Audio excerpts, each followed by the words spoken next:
Hello, I am Dr. James Whitlam of the University of Basel, and this is a talk that I gave at the gameZfestival on the 5th of November 2016, which I'm recording now for your, well, I was going to say enjoyment, but maybe that's hoping a little bit too much. So the first thing I admitted in this talk was that I'm not really a game designer. This was a game design conference full of game designers in the audience, so I had to admit I'm not really a game designer. What I am is a postdoctoral researcher at the Condensed Matter Theory and Quantum Computing Group at the University of Basel. I'm a scientist who works on the development of quantum computers, which would be this new architecture of computer, which would be awesome. Now, like anything else, bad things happen in quantum computers. So errors happen, noise affects the computer, and we have to find ways to work out what noise happened and how to correct it. We never know exactly what noise happened, but we can extract clues.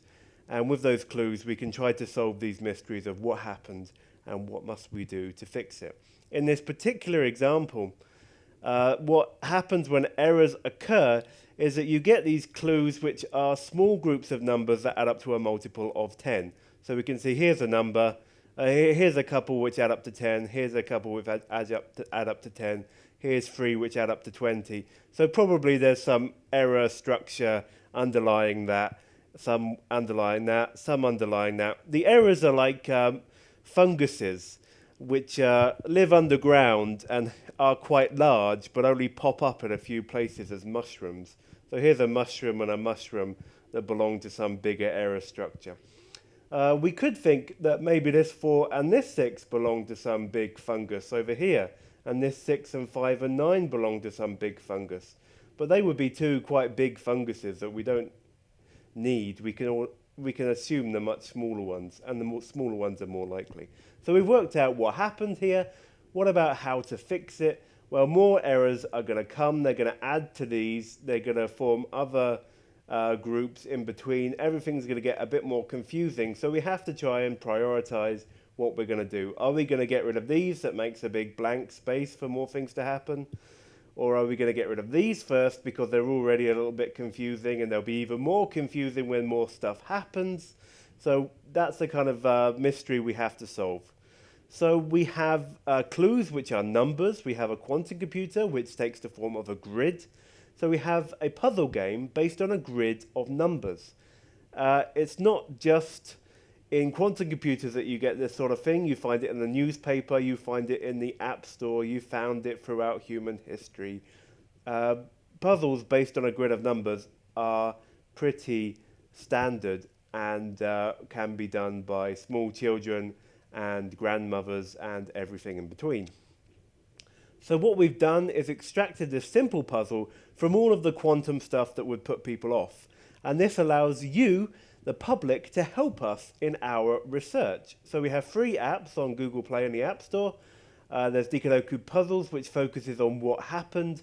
There's Decodoku Colors, which focuses on how to fix it. And there's Decodoku, which has a bit of both.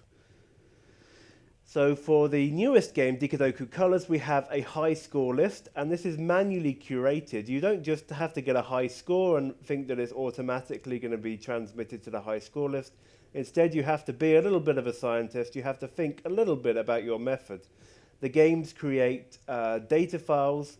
Well, that makes it sound very fancy and scary, doesn't it?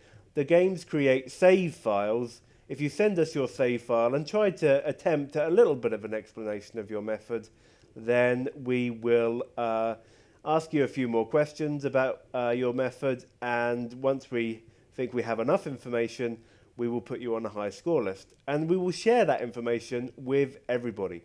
So you might think that you want to come up with a secret method and get to the top of the high score list and stay there for a long time. That's not the philosophy behind this. You have to get a high score and tell everyone else how you did it. And then they can build on your method, and then you can build on their method. And this is science. So we originally imagined that you might do this by Let's Plays. So a Let's Play is you doing a video of you playing a game and talking over it. But people seem daunted by this. It's not the kind of game that Let's Players usually are interested in. They like to go around shooting things and tell you about that. And normal people don't think of themselves often as YouTube contributors. Is that how you spell contributors? Anyway, they think of themselves as people that are passive watchers of YouTube and not people that can actually put something on YouTube, even though anyone can do it and it's really easy. Particularly adding a voice to a video is particularly off-putting for people. It seems like a bit of an invasion of privacy for a lot of people to have their voice on a video on the internet. So even though I make my videos really rubbish on my YouTube channel to encourage people, this is not something that a lot of people actually want to do. So those who are happy to post to YouTube will often post a silent video and then they'll go on Reddit and explain it there. So here's a particularly detailed explanation of a method from one of our great players on our Decodoku subreddit. So as I said, a new possibility is a save file, which is the same as a video basically, but in text form. And so here's an example I have where you can put a little comment associated with every move in text rather than in voice. But also you could just not even open the save file, just take it, email it to us, start the conversation, and we will ask you just a few simple questions, which are like, I see at move 24, you did this instead of that. What was your thinking behind it?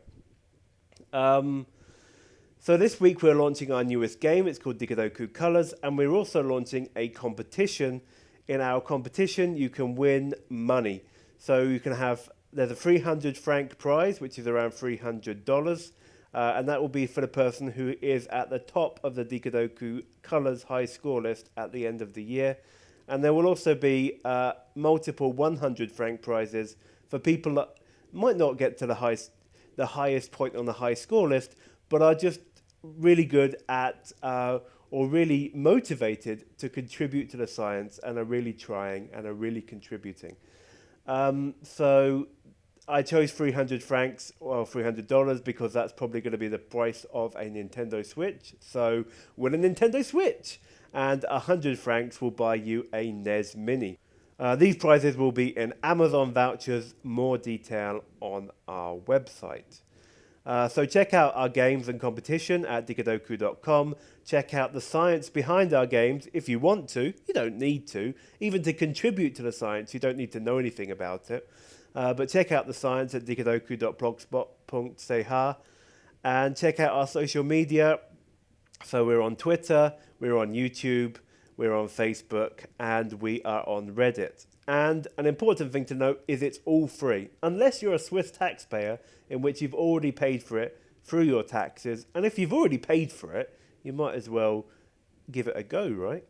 Otherwise, it's completely free. Another thing I should say, and I forgot to earlier, is that for people who actually very much contribute to the science, they will become authors on scientific publications. This is not a prize in our competition. You cannot give these things away as prizes. This is a true recognition of the fact that people can contribute to research through our project. We have basically taken an area of scientific research and set it up as a sandbox where people can come and actually participate as scientists. You become a scientist when you engage with this game. You collaborate with your fellow players. You go through peer review when you send me your entries, although don't get too scared by that. I'm not scary. I just ask you a few simple questions. And you could even get published at the end as real scientists outside the sandbox. Thank you very much for listening.